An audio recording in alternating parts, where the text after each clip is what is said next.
So I think it's time to get caught up to date on everything that's going on with the Texas Tech Board of Regents and the departure of Texas Tech Chancellor Robert Duncan.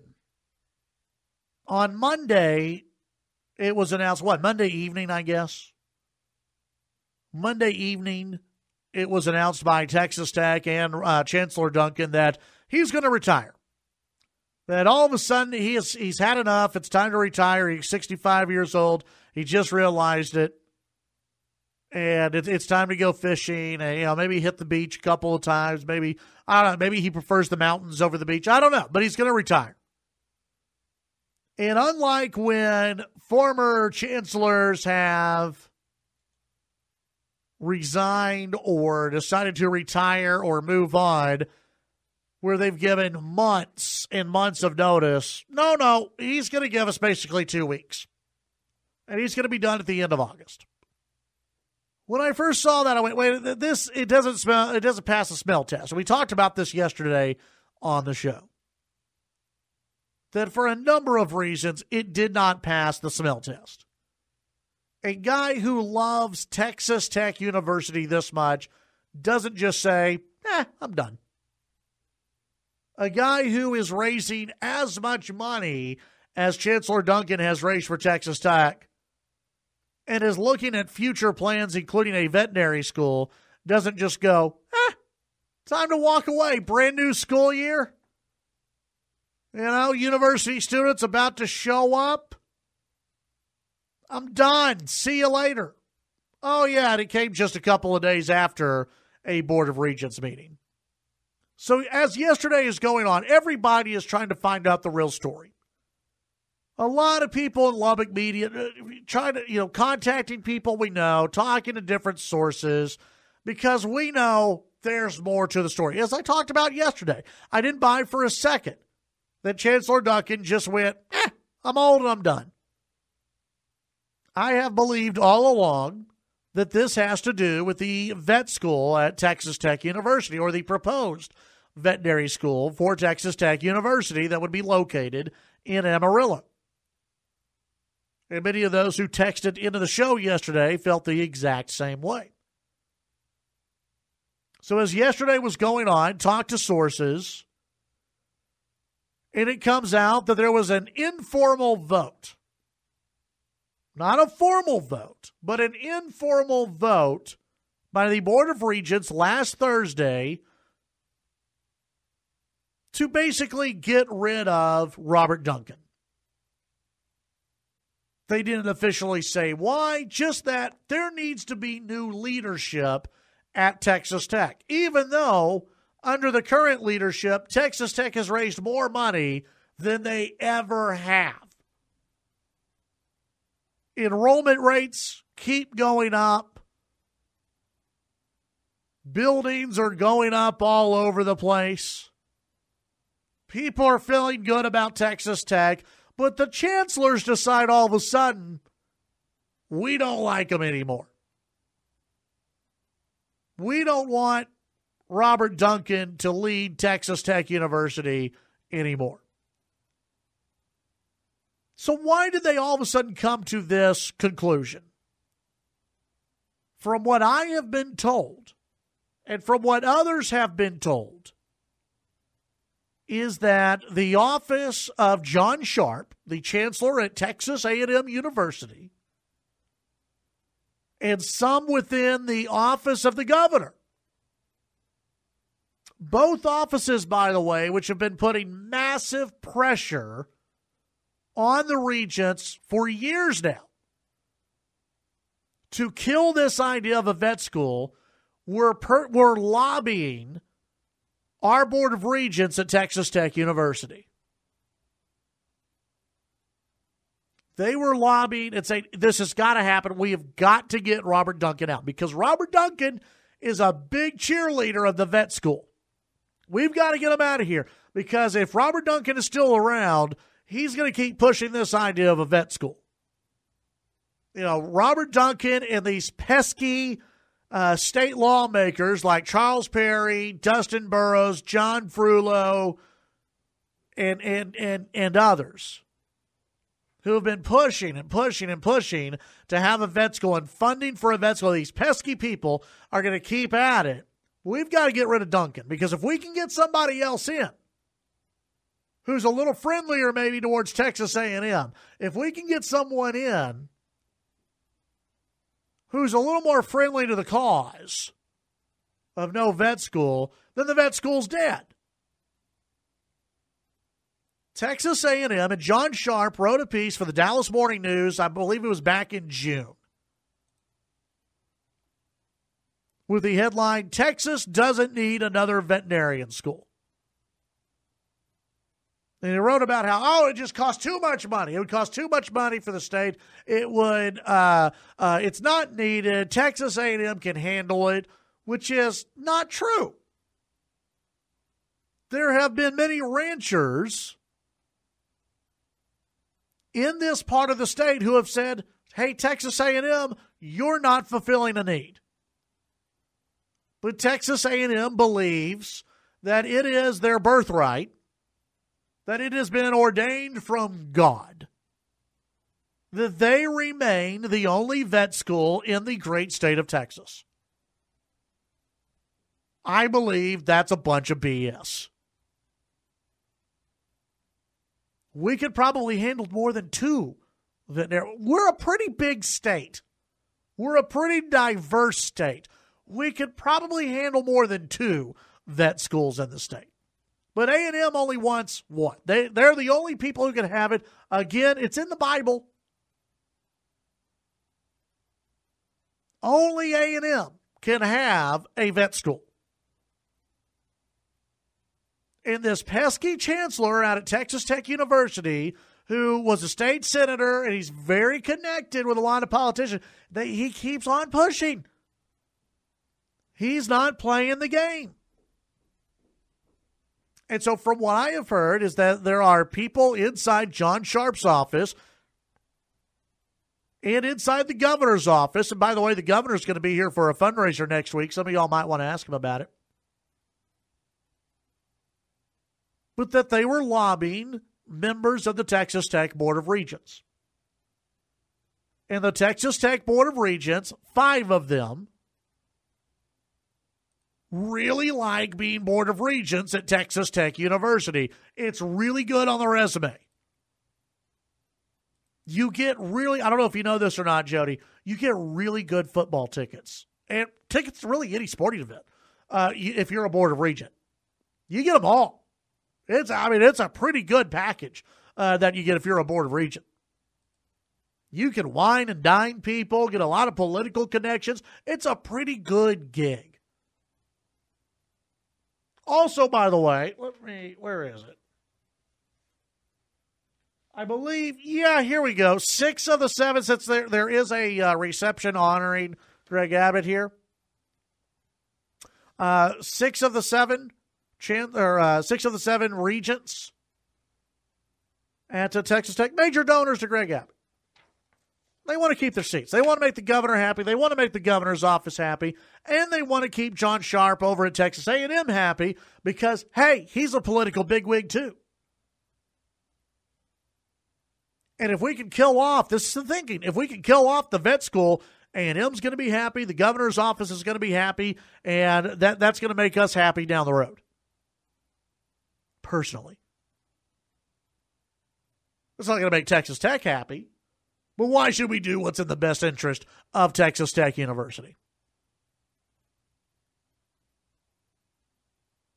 If all of this is true, and I have heard from multiple people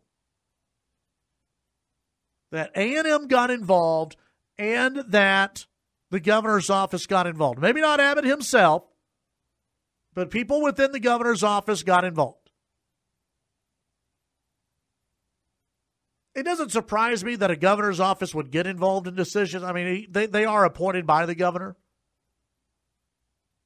So that part doesn't surprise me. It doesn't upset me as much. Here's what really upsets me, okay? Board of Regents at Texas Tech University being influenced and taking that influence to heart and carrying out the request of another university when it hurts Texas Tech. I put this out on Twitter yesterday. I think I put it on Facebook as well as this story was developing. Any board of regent at Texas Tech University that was lobbied to and complied with Texas A&M University should immediately resign. Your job as a board of regent is not to listen to what Texas A&M University wants. It's not to listen to the University of Texas. It's not to listen to Texas State. It's not to listen to the University of Houston or UNT. That's not your job. Your job is to do what is in the best interest of Texas Tech University, and you failed at your job. And it's time for you to go. There were five of these regents who voted against Robert Duncan. Rick Francis, Ronnie Hammonds, Christopher Huckabee, Mickey Long, and John Steinmetz. Either you guys put up reasons and a good reason why Robert Duncan had to go, or come out with your statement saying you absolutely support a vet school moving forward. But the longer you guys stay silent, the worse it's going to get for you, in my opinion. Because Texas Tech alumni will not accept this, in my opinion. If any of these five, Rick Francis, Ronnie Hammonds, Christopher Huckabee, Mickey Long, or John Steinmetz, none of them, by the way, live in Lubbock. If any of them were influenced by Texas A&M University and did the will of Texas A&M University, they should all resign. Because they're not striving for honor. They're doing the will of Texas A&M University. You might as well go and join Texas A&M. Because you're not representing Texas Tech. We'll be right back. Chad Hasty Show, KFYO. Thank you very much for tuning in. So some questions that have come in on the text line. One person weighing in asking about John Steinmetz, thinking that he lived in Lubbock. He used to.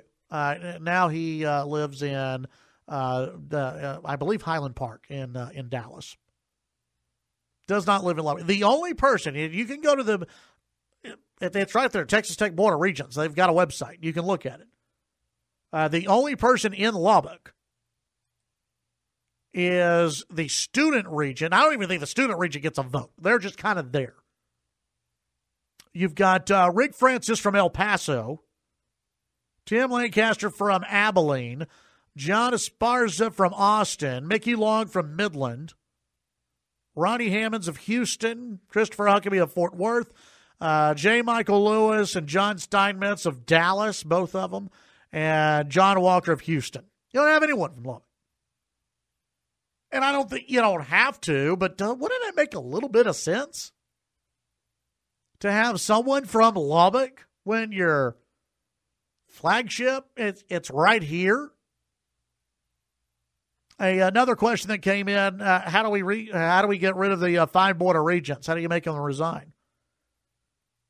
The only way, and I said this yesterday, and I received, through back channels, people were mad at me over at the university, but I don't care. Jody's like, really? You don't care if they're mad at you at Tech? The only way. Well, okay, there are a couple of ways. You can email them from the Texas Tech Board of Regent website. You can email them and demand that they leave there. You can reach out to the governor's office and put pressure on the governor. I don't know if that'll work. Or you could call Texas Tech. If you're a donor to Texas Tech, and I said this yesterday, if these Board of Regents do not come out in full support of a vet school, and I say this as a Texas Tech alum, if you are a donor to Texas Tech, the only thing these people listen to is money. That's it. You can criticize them as much as you want. They can walk by you and you could go, boo. They don't care. Don't donate any money. If you have people, seriously, if you've got people who are members of the Board of Regents who are not looking out for the best interest of Texas Tech University, why would you donate money to that organization? Your phone calls and text messages when we come back. All right, let's go to the phones. We've been talking about the hostile takeover of the Texas Tech Board of Regents by Texas A&M University. Let's go to the phones. And Davis, you're on KFYO.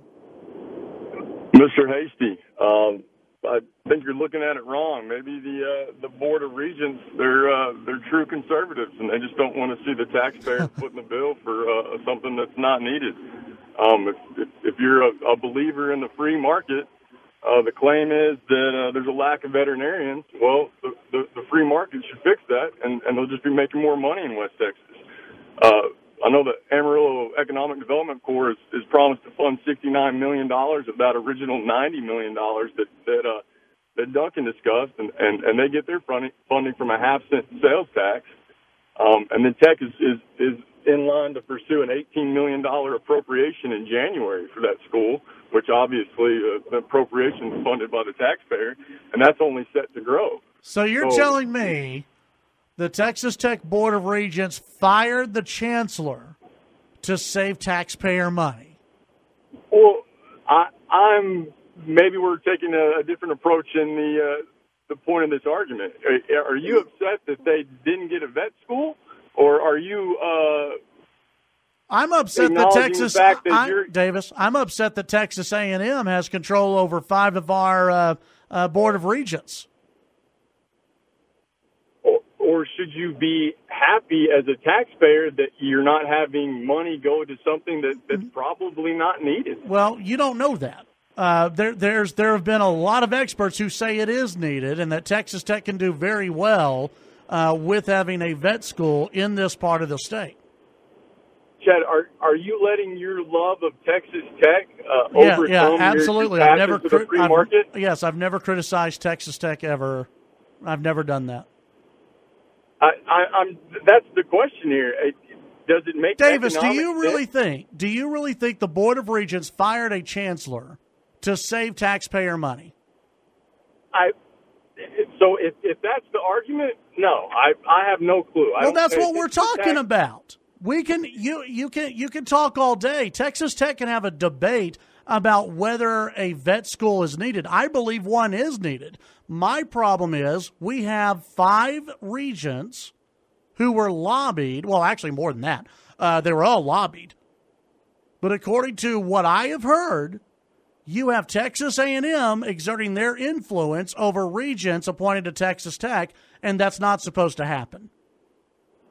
If that's the point of the argument, I agree with you wholeheartedly. Well, that's the debate. Now, we could talk about the need for a Texas Tech vet school at a different time. That's not what I do believe we need another vet school, and so do your state lawmakers, including Senator Charles Perry and Representative Burrows and Representative Frullo. They all believe there is a need for another vet school.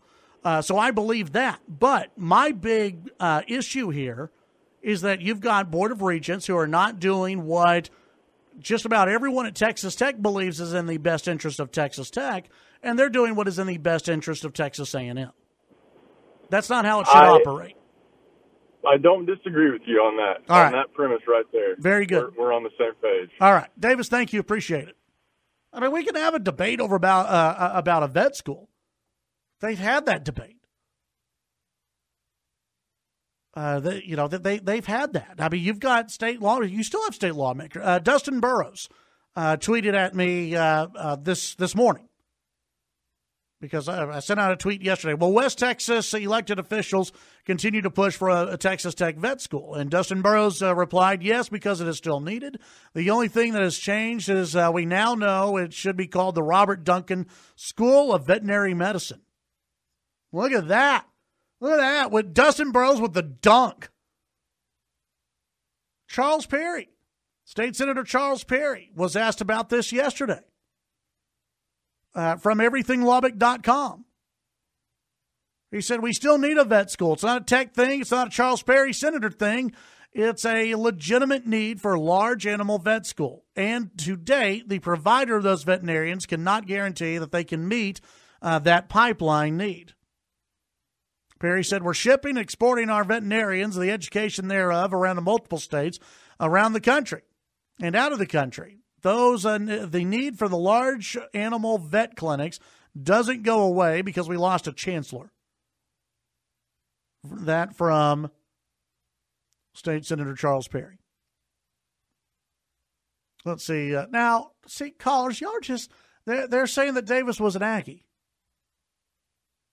I don't know that. I don't know if he was an Aggie or not. I don't want to assign blame. What these regents have to do, and again, as the minutes, the hours, the days go by, I can tell you what these regents are hoping. They're hoping that you're going to get over this real quickly. They're hoping this will go away because y'all are busy with school. You got all that. I see everybody posting back to school pictures on Facebook. Y'all are busy with school and living your lives and doing everything else, and it's hot outside, so you're going to concentrate on that. They want you to forget about this, and so that way when the next legislative session comes around, they can blame lawmakers. They can place the blame there. The Board of Regents, in my opinion, need to come out immediately and give a clear and concise reason as to why they voted informally, formally, whatever, to get rid of Robert Duncan. They have to do it. I think there also needs to be an investigation done. And by the way, Representative Burrows, yesterday on Twitter, agreed with this. You had another state rep, Justin Rodriguez, who tweeted out, Senator Duncan is well regarded on both sides of the aisle. Perhaps a text-led inquiry of circumstances is in order.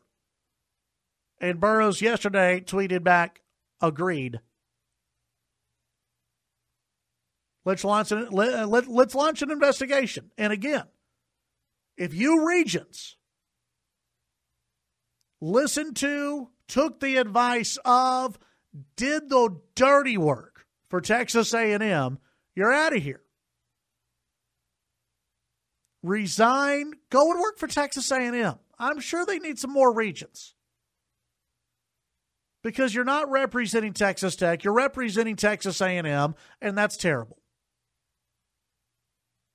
I mean, honestly, if this is A&M taking over Texas Tech, at what point do we just rename the school Texas A&M Lubbock?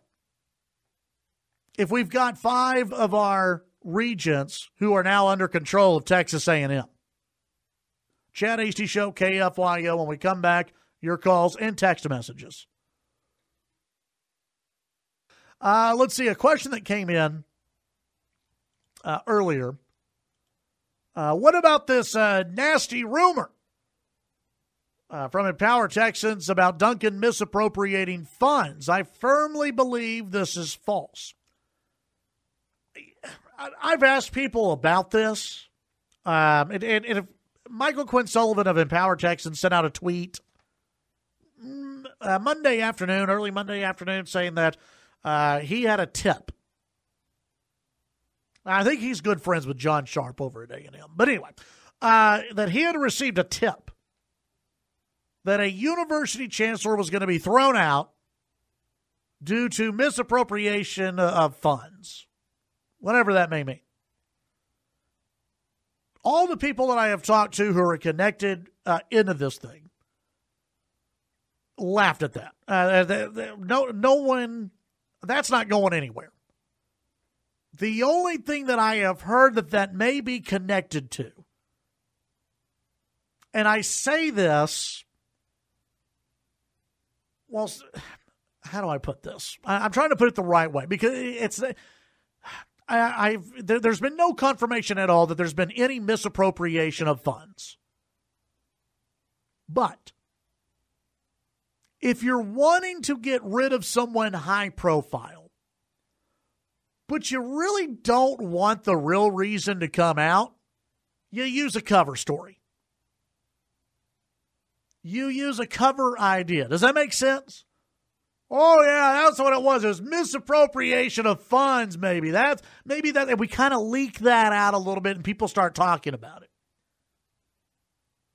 It could also be used as a fallback. Oh, no. It had nothing to do with the vet school. It was this misappropriation of funds. And then you come up with something. But I really, everyone that I have talked to throughout this process since Monday, they have really batted down this misappropriation of funds. I mean, it's gone nowhere. Sullivan was the only one who tweeted it out. And he had it as a tip early in the afternoon. And if I connect a dot, fine. He's friends with John Sharp over at A&M. Not saying that's who tipped him off. But it is, I'm not ruling that out, but I'm not, nothing points to that at all, to the texter who was wondering. I guess you can't rule anything out, but nothing at all has pointed to that. Let's go to the phones. And James, you're on KFYO. Hello, James. Hey, good morning. How are you doing? Doing great. How are you? Hey, not too bad. So, upfront bias. I'm a Aggie, so I graduated from Texas A&M. Yeah, not an undergraduate, but graduate degree Aggie. And but more importantly than that, a citizen of the great state of Texas for like 35 or 40 years now. Came here to go to Texas A&M and stayed. So Texas got something out of that. But I look at that, as a citizen of the state of Texas, and one of the things I think that's important here, A&M and Texas Tech rivalries set aside, and the veterinary school question, we certainly need a large animal-focused veterinary program in the state of Texas. I don't think there's any doubt about that. And in fact, if we go back 2.5 years ago, the story was that John Sharp had contacted Texas Tech and said A&M's going to be putting a program in the Panhandle, and be advised, and then Texas Tech unveiled their plans immediately after that. So both that issue, the need for that, was known. Now the question is, as a citizen of the state of Texas, assuming that we need that program, one of the things that we do know is in the state of Texas, Texas A&M runs what is the third-ranked veterinary program in the United States and the 10th in the world. Okay, so that's well established. A&M does know something. I only got a couple more minutes, James. You got to hurry up. Okay, so they know a whole lot about veterinary schools. So the question is, assuming we need one, do we create a new one out of whole cloth by a university that's never done that, or do we put that franchise in the hands of a veterinary school that's done apparently a very good job of that nationally and globally for a number of years? Why not do both? Why not create a new one? Why not create a new one and let A&M have theirs, and why not let Texas Tech have theirs? For the longest time, A&M didn't have a law school, then they bought one. So well, the difference is, I'm saying Texas A&M has a very well-respected program globally and nationally. And as a citizen of the state of Texas, do I want to create a whole new one? Or the fact that we simply need to add a focus on large animals, let's add that to the existing one that's already very well respected. Now, those may be facts, they may not be, but I'm not going to get in a A&M and Texas Tech match over anything, whatever. But just as a taxpayer or citizen of the state of Texas, it would seem reasonable to me. And that's fine, but what would you're in a way we're talking about two different things, right? Because not really. No, you are. And here's why. Because you're getting into the argument that another caller had, which was, do we need another one? My argument here is, and why I'm mad at the Regents is, they fired a chancellor because Texas A&M told them to do it. No, I said we needed one. I don't debate that for a second. Okay. We need a large animal-focused program. Yeah, you just – okay, all right. But the question is, should Texas A&M, or let me ask you this, as an A&M grad, should Texas Tech have influence over the chancellors at Texas A&M and tell Texas A&M to fire John Sharp? Well, I assume all the Aggie Chancellor or Aggie Regents or Aggie grads, just like all the Tech ones, are Tech grads. So, all right, James, I got to go. Thank you very much. Have fun. Have a good one. All right. I don't think he answered the last question there, but that's all right. That's okay. That's fine. Everybody have a great day. Keep putting pressure on those Regents. We need answers. We'll be back tomorrow on the Chad Hasty Show.